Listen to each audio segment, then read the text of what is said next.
ঘুমের সময় শ্বাস প্রশ্বাস সঠিক পদ্ধতিতে না হলে নাক ডাকার সমস্যা দেখা দিতে পারে।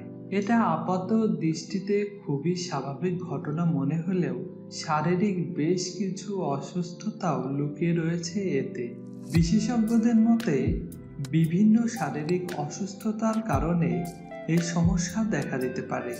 এছাড়াও নাক ডাকার সমস্যায় আশেপাশের মানুষদের মধ্যেও বিরক্তি উৎপাদন হয়। বিশেষজ্ঞরা জানাচ্ছেন, নাক ডাকার সমস্যা থাকলে চিকিৎসকের সঙ্গে অবশ্যই পরামর্শ করা প্রয়োজন। কারণ হতে পারে সেই ব্যক্তি ওবেসিটি, নাক কান গলার সমস্যা, ঘুমের সমস্যা কিংবা শ্বাস প্রশ্বাসের সমস্যায় ভুগছেন।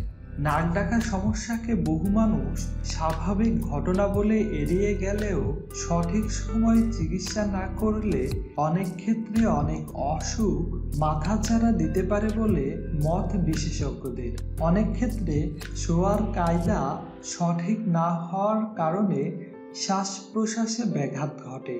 তাই শোয়ার কায়দার দিকে নজর রাখা প্রয়োজন। একজন প্রাপ্তবয়স্ক মানুষের প্রতিদিন অন্তত 7 থেকে 9 ঘন্টা ঘুমের প্রয়োজন। পর্যাপ্ত ঘুম না হলে অনেক শারীরিক সমস্যা দেখা দিতে পারে বলে মত বিশেষজ্ঞদের।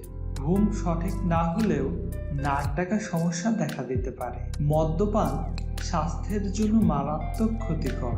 ঘুমোতে যাওয়ার আগে মদ্যপানের অভ্যাস নাক ডাকার সমস্যা তৈরি করতে পারে। নাক ডাকার সমস্যা দূর করার ঘরোয়া টোটকা হিসেবে বিশেষজ্ঞরা জানাচ্ছেন, ওই ব্যক্তির বালিশ সামান্য উঁচু করে দিলে এই সমস্যা মিটতে পারে।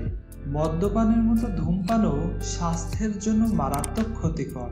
অত্যাধিক ধূমপান নাক ডাকার সমস্যা তৈরি করে। অতিরিক্ত ওজন বৃদ্ধির ফলে ওবেসিটি দেখা দেয়। নাক ডাকার সমস্যা ওবেসিটিরও লক্ষণ বটে। দেখা হবে পরবর্তী ভিডিওতে। সে পর্যন্ত সবাই ভালো থাকুন, সুস্থ থাকুন। ধন্যবাদ।